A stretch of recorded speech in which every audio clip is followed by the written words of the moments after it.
Hello, eyeball. In this short screencast, I'm going to give you feedback to last week's summary. Let me just say from the start, it's quite a good summary, very well structured. You have all the components that you need to have. Good first sentence, which includes the title, the name of the speaker, a good reporting verb,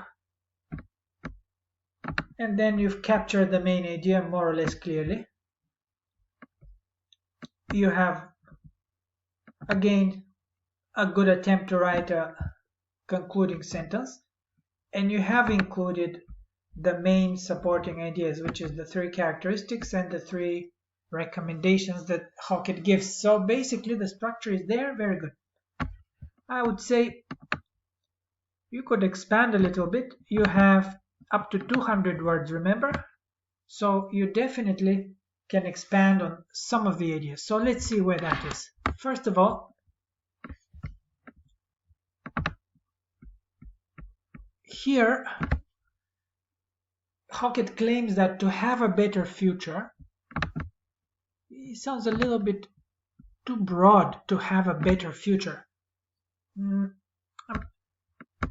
You need to be a little bit more precise. Academic language is very precise, so have a better future just sounds kind of broad and vague in general, right?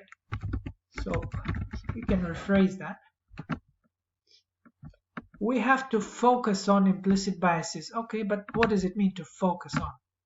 Again, this is not specific enough or even strong enough, because what he's talking about is we really need to take action. We need to take the necessary steps to address the issue of biases. We have these implicit biases, but if we want to move the country forward, we need to start analyzing our own biases and take action, something like that.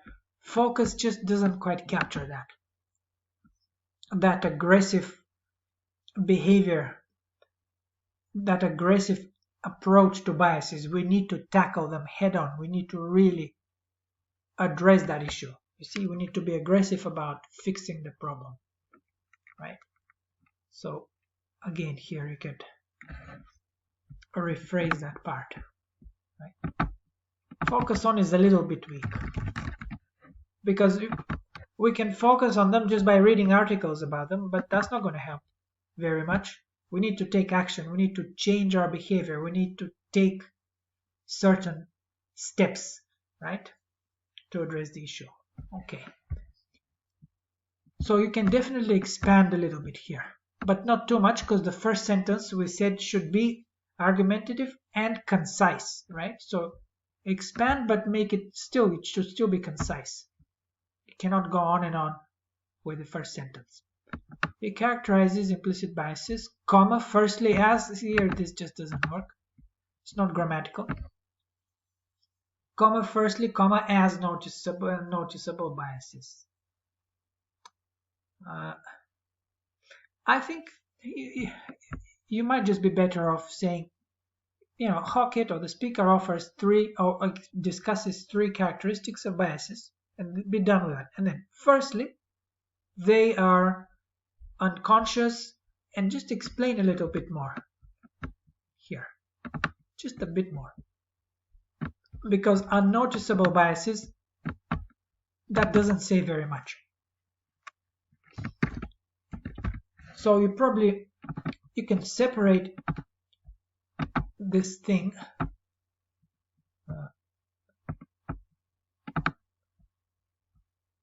each one you could devote a sentence, but a little bit more expanded. So first, he mentions 3 biases, full stop. First, these implicit biases are unconscious, they blah blah blah, a little bit more.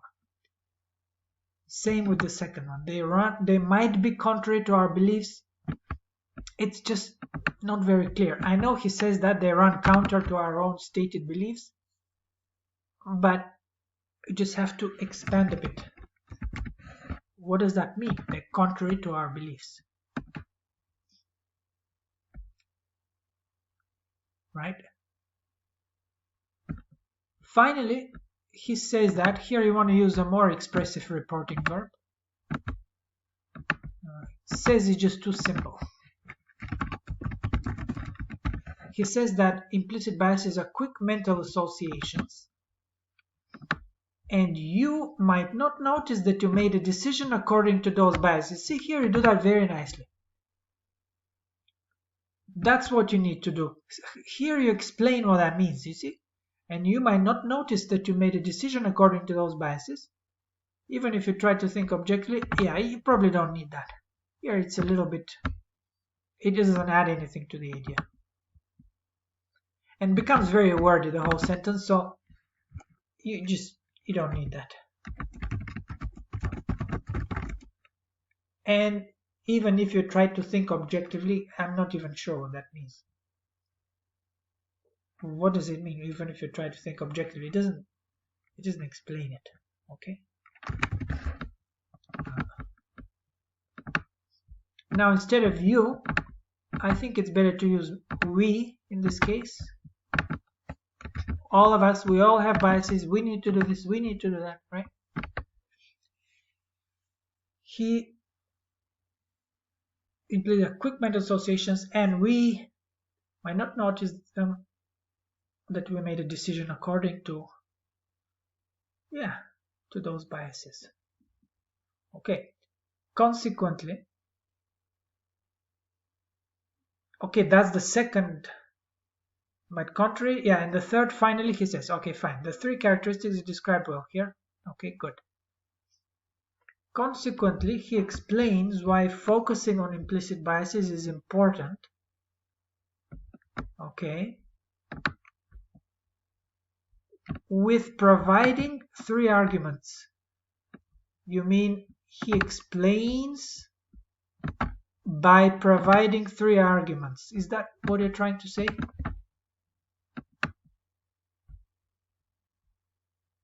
He explains why focusing is important by providing, yeah, by providing three arguments. Right? So here the preposition is a little bit incorrect. By providing three arguments. I'm not sure, excuse me, I'm not sure these are arguments. You can call them arguments. You can just say that he offers three recommendations, right? Because that's what they are really. First, here, I think you've misunderstood the video actually here. People without these biases can expand the borders of analyzing the problem. This sounds very unclear. What he was saying was, we need to develop an awareness of our own biases. We need to diagnose the problem. First, we need to say, okay, we have these biases. That's the first step, diagnosing the illness, and then you can move on to cure the illness. But it's really, you don't need to use the word diagnose. It's just a metaphor. The idea here is we need to become aware of our biases. If we want to fix the problem, we first develop an awareness. So that's what you can say, right? Here you make it sound like biases would disappear, and I'm not even sure what this is saying here. So this isn't clear, and it's not what it says.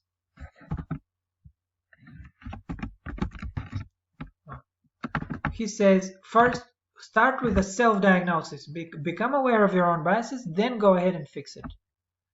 Additionally, people who can control their biases will become more predictive. Again, that's okay, maybe. That's a little bit better.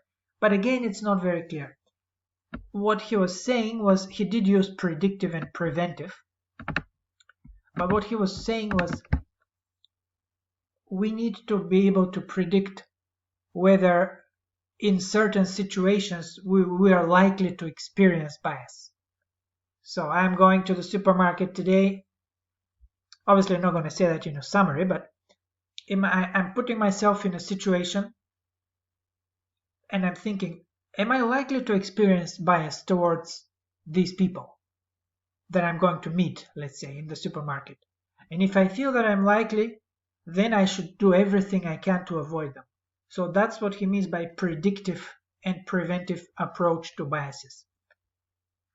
I need to try and predict, how likely am I to be biased towards certain groups of people?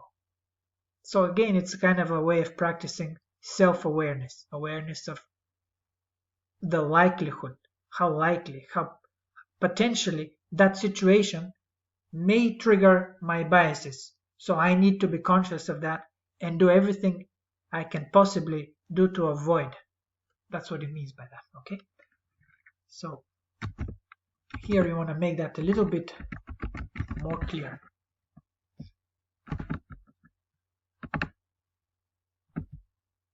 But this way of saying it, I've seen the video, so I can kind of understand.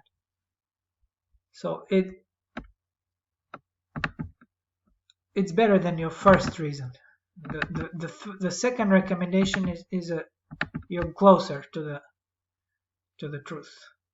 Finally, getting rid of implicit biases leads to the reduction of shame. Again, that's not what he's saying. He was actually saying that if we openly discuss our own biases, not getting rid of them, but if we just openly discuss them without shame or guilt, that should help us start solving the issue. So open discussion without guilt, without shame, should put us in a position where we can start addressing the issue of biases, not so much getting rid of them, right? Okay, so again, make this a little bit more clear.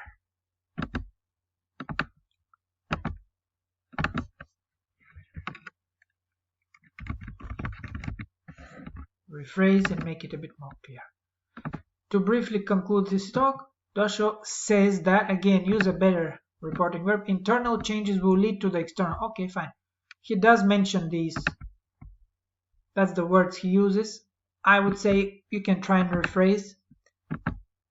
Basically, you can say, I don't know, if we get very serious about our own biases, if we start working from the inside, we can produce positive change in society, in the world, something like that.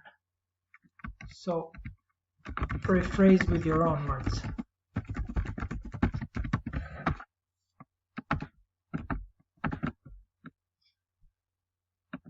But overall, this is good. I mean, this is a good summary. Rather brief, but still you have everything there. Structure is good. First sentence, last sentence, supporting it is everything. I would just say rephrase and expand a bit more to make it more clear.